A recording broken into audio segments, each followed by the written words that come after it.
everybody, it's Sam here. Thank you for watching. So today I'm going to show you how to make this trifold card. I've made very similar before on the channel. I've got different sizes, so I've just played around and put this one together. I wanted something that was just going to show off the Daisy May stamps really nicely. So the next one I do is going to have a longer panel here on the front, but I'll give you the measurements for this layout and also for the new layout that I'm going to do. This one all folds down into a 5x7 size, but again you can adjust these, and I'll share the playlist with the other trifolds on there as well, or shutter style cards, and you can take some inspiration from those ones. So let's get started. So I've used the papers from the Daisy May Winter Colours. It's an 8x8 pack. You get 4 of 6 designs, and I've taken the snowflake one. I'm using that same paper on this card as well, just because I had a few scraps left over. And then I've kind of taken a little bit. This is the collection of stamps that were released as part of the Christmas collection. They come with dies as well, but I'm using this stamp set. So it's the Snowmen Melt Your Heart one. So there's that lovely melted snowman, which I used on this one here, so you can see how it looks coloured.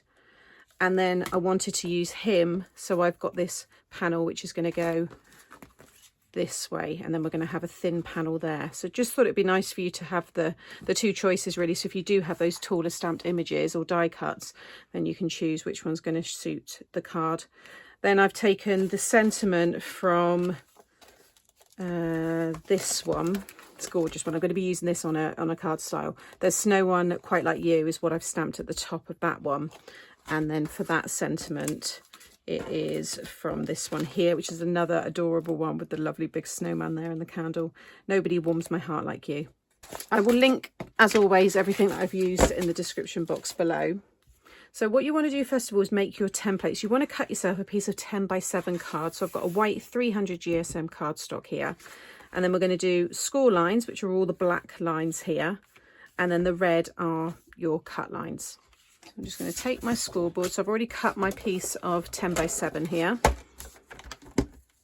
And the first score lines are at 3 3/4, and you want to score down to 1.5 inches. So I'm just going to kind of eyeball. I always come up a little bit higher and then you can join it. But you want to do 3 3/4 down to 1.5. And then if you flip the card and do 3 3/4 again, down to 1.5. And then if you go back over, you can then go over that score line. It's just a bit easier doing it that way than trying to hover your stylus and then join the same track again. Next, we want to score at 5 inches, but you want to start the score line from the 1.5. So you can kind of see, you'll see, I'll use this black line here as the guide. You can kind of just see where you need to start there. So I'm just going to come down from the 5 inch, but then start scoring at 1.5. And I'm going to score all the way down until I level with this score line here. So I've just done this score line here at 5 inches. Then we want to do 6 1/4, again just 1.5 inches down. So I'm just again kind of lining them all up, and then I'm going to flip and do 6 1/4 again, like so, and then back again and just go over that one. Okay, and then the last one we need to do is at 7.5, and again it's going to be the same height. So 7.5, I'm just going to hover my stylus down to the 1.5 mark, and then just bring that one down so it's the same length as that 5 inch score line. Okay, so I'll hold it there if you want to do a screenshot, but I'll also take a photo of this and pop it onto my blog. Then if you pop it on the shorter side, you just want to now join up. They're going to be cut lines, but I score them and then it's easier to cut then. Just join up the 7.5 to the 3 3/4 there.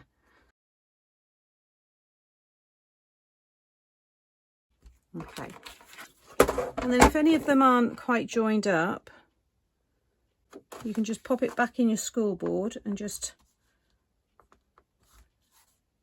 join them all up. Like so. Okay, if I just pop it on an angle there. And if you've gone over anywhere, so you can see here I've come down just a little bit. If you turn it over, you can rub out your score lines from the back there. And because we're going to be adding the pattern paper on there, you're not going to see it. And again, just a little bit there. But otherwise, that's going to be fine. Next, you want to cut these 2 lines here. So I'm just going to take my ruler here And my cutting knife, if you've got a trimmer, then pop it in your trimmer, but just lay the ruler down. And always push your knife into your metal ruler and try and do it in one cut so you get a nice crisp line. And then again down here. So I'll show you the folding on the template 'cause it's a bit easier with the lines drawn out here. But your 3 3/4, you want those to become mounting folds, and the 5-inch one will also become a mounting. The other ones will then naturally want to start forming valley folds. So the 6 1/4 there, valley fold, and that's 7 1/2. And as soon as you then fold it all down, you'll have your 5x7 size. So I'll just show you now on this one here. So the 3 3/4, I'm just bringing those down, and that 5-inch one is starting to come up. And then just slowly just pinch them all into place, and once you've kind of got them there, fold them all over, and you'll see there I get my shape. I'm just going to take my bone folder there and just burnish the school lines, flip it over and then burnish the back, and that way you won't get any lines coming through each side. Okay, now if you wanted to, you could have it, this could be the front, you could pull it out this way and have it a slightly different, just a different orientation really. You could even have it that way and open that way, but I'm going to keep it as I intended.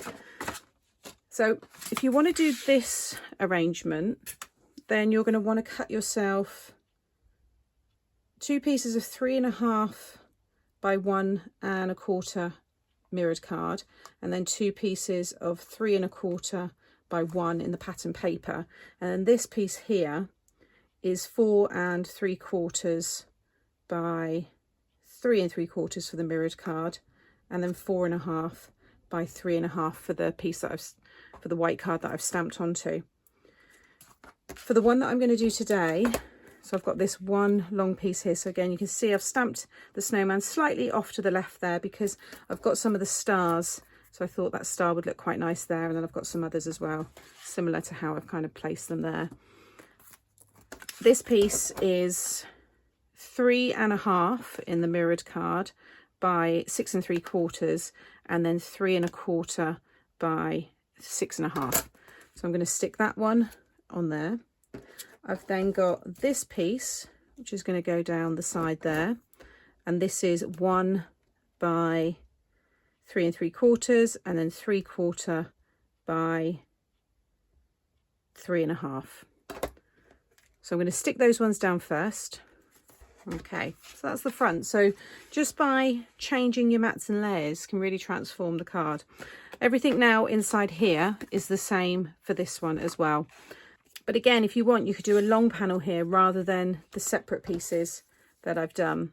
So these ones here are the same size as these ones here. So you'll need 4 pieces of those, but I just broke it down whilst I was explaining the front. So those measurements I've already given you.